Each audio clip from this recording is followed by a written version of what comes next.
Sorry ass DJ.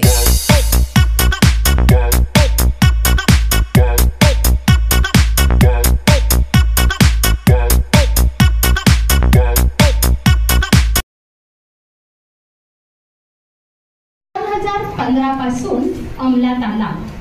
या अधिनियमास आज दिनांक 28 एप्रिल 10 वर्ष पूर्ण होत आहेत।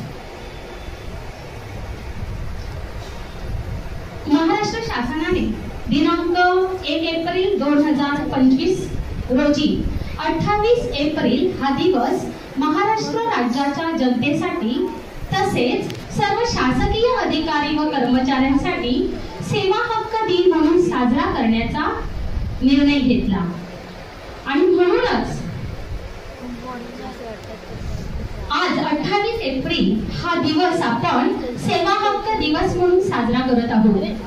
विशेष करून जनजागृती करण्यासाठी शाळा स्तरावर प्रभात फेरी, पथनाट्ये, वक्तृत्व स्पर्धा, निबंध स्पर्धा तसेच माता पालक गटांमध्ये सुसंवाद चर्चासत्रे अशा अनेक कार्यक्रमांचे नियोजनबद्ध असे कार्यक्रम आज शाळा स्तरावर आज दिवसभरामध्ये साजरे करण्यात येत आहेत आणि या दिवसाचे औचित्य साधून आमच्या प्रशासकीय अधिकारी सन्माननीय खाडे मॅडम यांनी आजचा शिक्षक गुणगौरव सोहळा आयोजित करून आजच्या या सेवा हक्क विषयावर शिक्षकांशी विस्तृत अशी चर्चा साधली म्हणून पदभार स्वीकारला।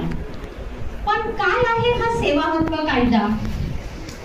तर या कायद्याची दोन मुख्य ठळक वैशिष्ट्य आरटीएस महाराष्ट्र किंवा आपले सरकार हे वेब पोर्टल या मोबाईल ॲपवर प्रवेश करून या कायद्या अंतर्गत नागरिकांसाठी कोणत्या सेवा उपलब्ध आहेत यांची संपूर्ण माहिती प्रत्येक नागरिकांना याद्वारे मिळू शकते। तर सरकारी अधिकाऱ्यांमधील भ्रष्टाचार कमी करण्यासाठी आणि त्यांच्या कामातील पारदर्शकता आणि सार्वजनिक जबाबदारी वाढविणे हा त्यामागील मुख्य हेतू। मग हा जो हक्क आहे या हक्कामुळे आपल्याला काय दिले आहे?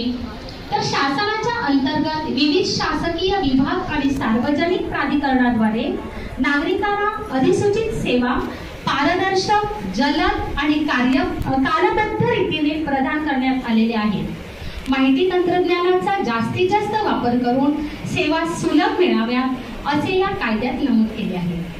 एकंदरीत आज या 28 एप्रिल रोजी हा जो कार्यक्रम आपण शाळा स्तरावर तर राबवत आहोत आणि विशेष करून आपल्या सर्व अधिकाऱ्यांनी आणि प्रशासकीय अधिकारी श्रीमती सन्माननीय खाडे मॅडम यांनी यावर विस्तृत चर्चा करून आपल्याला अधिकाधिक त्याबद्दल जागरूकता आपल्यामध्येही निर्माण केली।